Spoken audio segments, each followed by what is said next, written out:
For sure, all of the major energy companies find it very attractive. They're investing in it. All the transportation companies find it attractive. The major polluters want geoengineering. If it doesn't work, that's okay, but they bought themselves time. It gives them an excuse for not doing anything for another decade or another 20 years. Okay, latest water tested the rain. 13,100 micrograms per liter of aluminum in the rain in 2013. Normally, it should be 0. So 13,100 is pretty damn much, folks. It used to be 0, then it was 100s in the 2000s, and then since 2010, it's into the 1,000s and the latest 13,100. In the snow on Mount Shasta, pristine Mount Shasta, 61,000 feet, no, excuse me, 8,000 foot level, 61,000 micrograms per liter, 4 times the amount that is found in the soil up there. Where in the hell is this stuff coming from if it's not coming from the soil? Okay, pH of acid soils is 20 times more alkaline. The aluminum in the soil has doubled in the last 10 years.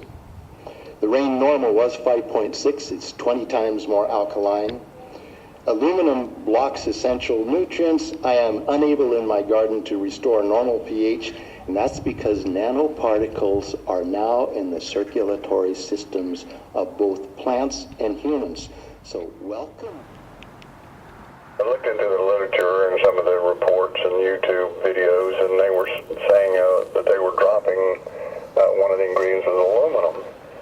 Well, I had done a fair amount of writing and research on the effect of aerosolized chemicals in the nose when you breathe them. And what we knew was that these particles tend to travel along the olfactory nerves, which are the smell nerves in the nose, and it travels directly to the part of the brain that has to do with memory and emotions.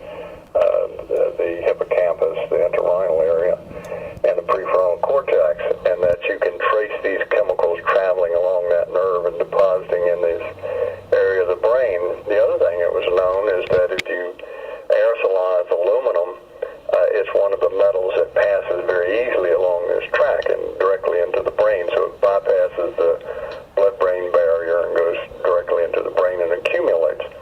Well, if you do it in animals, it produces lesions or damage in that area of the brain, and the animal will begin to show changes of memory and learning and emotional changes. When we look at people who have Alzheimer's disease, ironically, the highest concentration of aluminum